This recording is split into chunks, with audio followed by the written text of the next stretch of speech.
My name is Joe, a patient of Dr. Buechel. I'm 5 weeks post-surgery from a full and partial knee replacement on the same day. Yesterday was a pretty bad day in the city with the weather. I ended up taking the subway, so I walked 57 steps up to the subway, and there were about 110 steps up. I did all those steps, walked about 3 blocks to my appointment, and did the same thing going home. So I did a lot of steps, and that was the true story.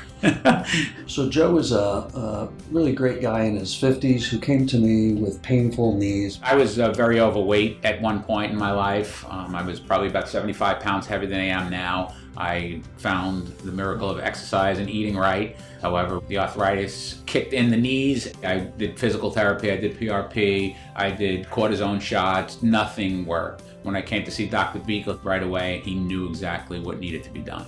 I originally wanted to do partial knees on both of his knees.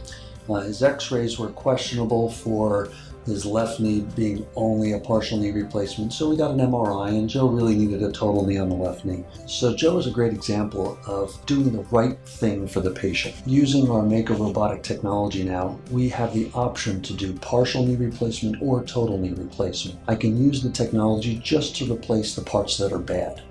After surgery, I was up and walking with a physical therapist in the hospital. I have very, very limited pain at this point. Joe has 2 different incisions. On his right knee, there is a small, shorter incision. This is for the partial knee replacement. If you look at his left knee, this is a little bit of a longer incision. This is necessary to do total knee replacement. There are 2 small incisions in the top of the thigh and 2 small incisions in the bottom part of the shin.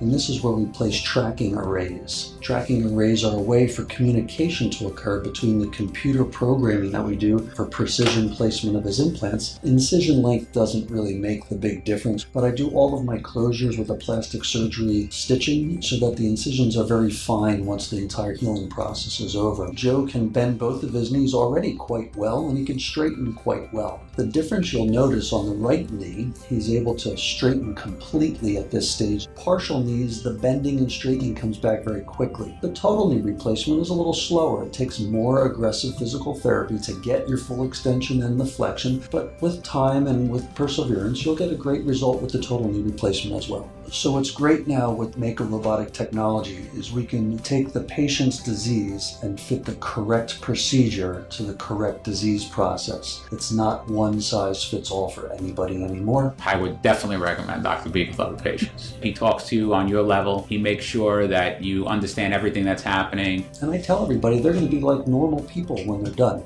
As long as they continue their exercise program when they're finished, they can go back to swimming, biking, dancing. I can't wait to get back to the gym and start bike riding and doing some leg exercises. So I think you could do most of the things that you want to do with knee replacement as long as the job is done properly.